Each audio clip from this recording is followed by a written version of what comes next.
सूरज क्षितिज पर रक्तम आभा बिखेर रहा था। कुरुक्षेत्र की भूमि पर युद्ध के पिछले 13 दिनों के निशान दिख रहे थे। टूटे रथ, बिखरे हथियार और रक्त से सिक्त मिट्टी स्पष्ट दिख रहे थे। दुर्योधन का हृदय प्रतिशोध की अग्नि में जल रहा था। द्रोणाचार्य आज पूरी शक्ति के साथ पांडवों को परास्त करने का संकल्प लेकर रणभूमि में उतरे। पिछली रात अर्जुन ने अपने पुत्र अभिमन्यु की मृत्यु पर शोक मनाया था। उसका हृदय करुणा और क्रोध से भर गया था। आज के दिन अर्जुन के लिए केवल एक ही लक्ष्य था, जयद्रथ का वध करना, जिसने चक्रव्यूह में अभिमन्यु की मृत्यु को सुनिश्चित किया था।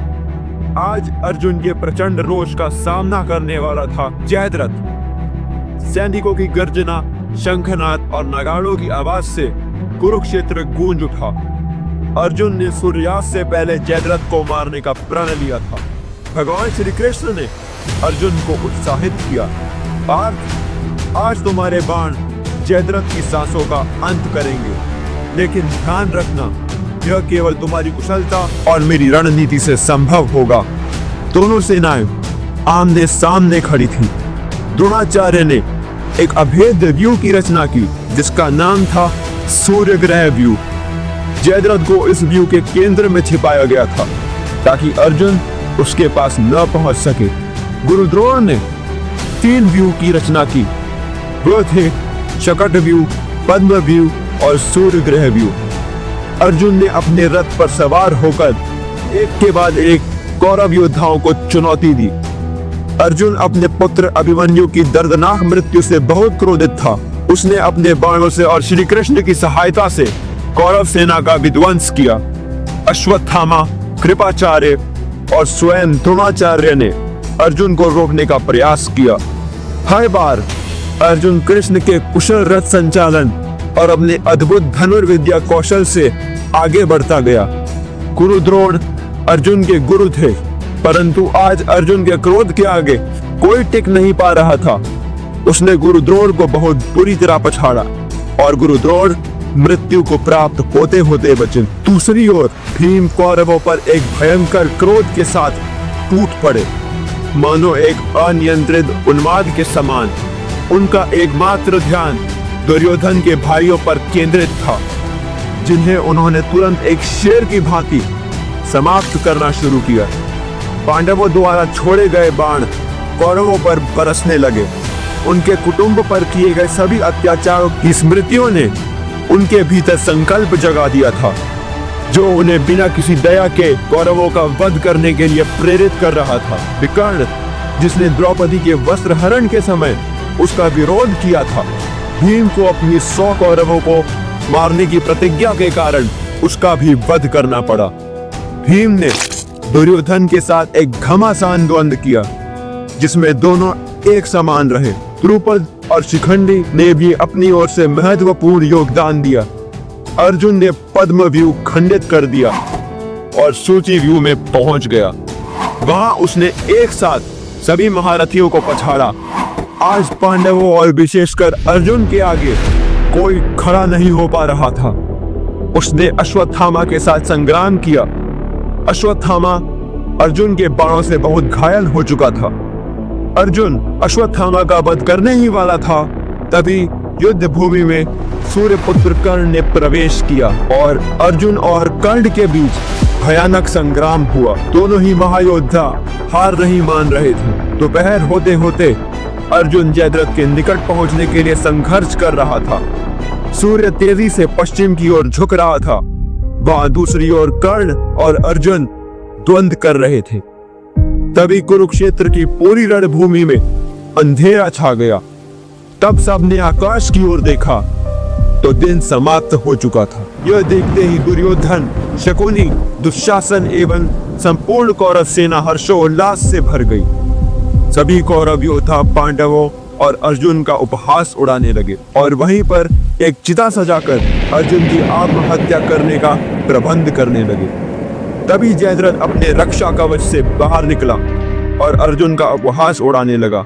तभी श्री कृष्ण ने सूर्य की ओर देखा और अपने सुदर्शन चक्र को सूर्य के सामने से हटा दिया। यह देखकर सभी कौरव योद्धा भयभीत हो गए और जयद्रथ की रक्षा करने के लिए व्यूह बनाने में लग गए। यही अर्जुन के लिए स्वर्णिम अवसर था।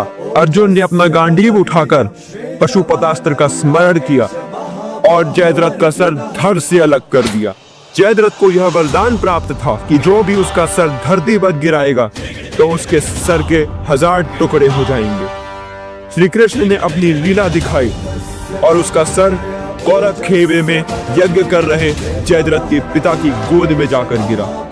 जैसे ही उसके पिता ने अपने बेटे का कटा हुआ शीश देखा, उन्होंने भयभीत होकर वह सर धरती पर गिरा दिया और इस प्रकार जयद्रथ अपने पिता की मृत्यु का कारण बना।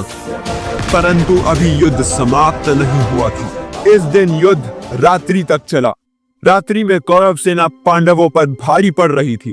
तभी श्री कृष्ण ने भीम को घटोत्कच को युद्ध में बुलाने के लिए कहा। इन घटनाओं के बीच उथल पुथल से भरे युद्ध क्षेत्र में भीम ने अपने राक्षस पुत्र घटोत्कच के उग्र प्रकोप का साक्षात्कार किया।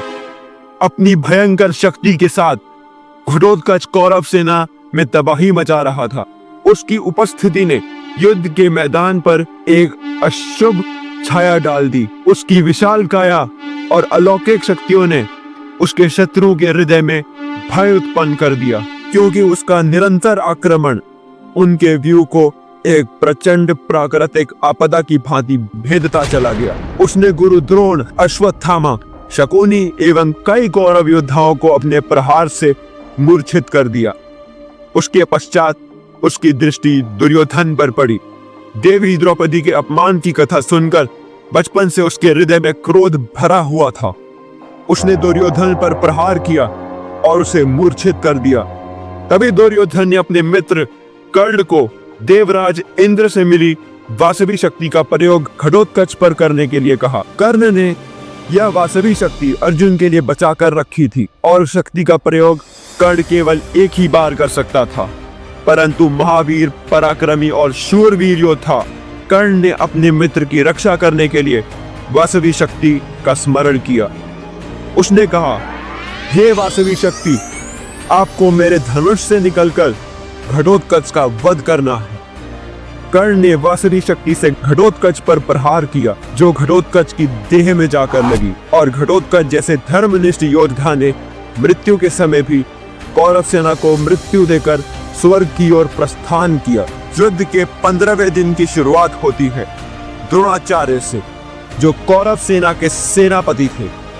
ऐसे में कृष्ण ने युधिष्ठिर को एक छल का सहारा लेने का सुझाव दिया। आज पांडवों का लक्ष्य था गुरु द्रोण की मृत्यु, जिसके लिए उन्होंने एक योजना बनाई। द्रोणाचार्य अपने पुत्र अश्वत्थामा से बेहद प्रेम करते थे। कृष्ण ने पांडवों को यह योजना सुझाई कि द्रोणाचार्य को यह यकीन दिलाना होगा कि उनका बेटा अश्वत्थामा मारा गया है। लेकिन समस्या यह थी कि युधिष्ठिर, जिन्हें धर्मराज कहा जाता था, उन्होंने अपने जीवन में कभी भी असत्य नहीं बोला था। इसलिए श्री कृष्ण ने ऐसी युक्ति लगाई जो आप सभी को इस दिन के अंत में पता चलेगी। युद्ध शुरू होता है और गुरु द्रोण को कोई रोक नहीं पा रहा था। गुरु द्रोण ने धृष्टद्युम्न और भीम को बहुत बुरी तरह पछाड़ा। नकुल और सहदेव उनके प्राणघाती प्रहारों से मरते मरते बचे और गुरु द्रोण के हाथों पांडव सेना का भयंकर विनाश हो रहा था। पांडव सेना के सभी योद्धाओं को पराजय का सामना करना पड़ा। आज गुरु द्रोण एक शेर की भांति युद्ध कर रहे थे। द्रोण पांडव सेना का भारी विध्वंस कर रहे थे। वहीं दूसरी ओर भीम ने अश्वत्थामा नामक हाथी का वध किया और कहा, मुझे क्षमा करिए गजराज, परंतु धर्म की रक्षा करने के लिए यह युद्ध जीतना आवश्यक है, जिसके लिए आपके प्राणों की आहुति देना आवश्यक थी। भीम ने पूरे कुरुक्षेत्र की रणभूमि में जोर से चिल्लाकर कहा, अश्वत्थामा मारा गया। दूसरी तरफ अर्जुन और गुरु द्रोण का युद्ध चल रहा था और आज अर्जुन गुरु द्रोण को रोकने में असमर्थ साबित हो रहा था। तभी सहदेव ने युद्ध के मध्य में आकर अर्जुन और द्रोण को बताया कि भ्राता भीम ने अश्वत्थामा का वध कर दिया। एक एक करके सभी पांडवों ने आकर यही कहा परंतु गुरु द्रोण को युधिष्ठिर के अलावा किसी की बात पर भरोसा नहीं था। उन्होंने धर्मराज युधिष्ठिर को पूरा सच बताने को कहा। युधिष्ठिर ने कहा, यह सभी सत्य कह रहे हैं गुरुदेव। अश्वत्थामा मारा गया, परंतु वह मनुष्य नहीं, एक हाथी था। परंतु श्री कृष्ण ने उसी समय शंख बजा दिया, जिसके कारण गुरु द्रोण युधिष्ठिर के आखिरी शब्द हाथी नहीं सुन पाए। उन्होंने अपने पुत्र अश्वत्थामा की मृत्यु को सत्य मान लिया और शस्त्र त्याग कर वहीं अपने रथ पर शोक मनाने लगे। धृष्टद्युम्न को गुरु द्रोण का वध करने के लिए इससे बड़ा अवसर प्राप्त होना असंभव था। उसने इस अवसर का लाभ उठाया और अपनी तलवार उठाकर गुरु द्रोण का सर काट दिया।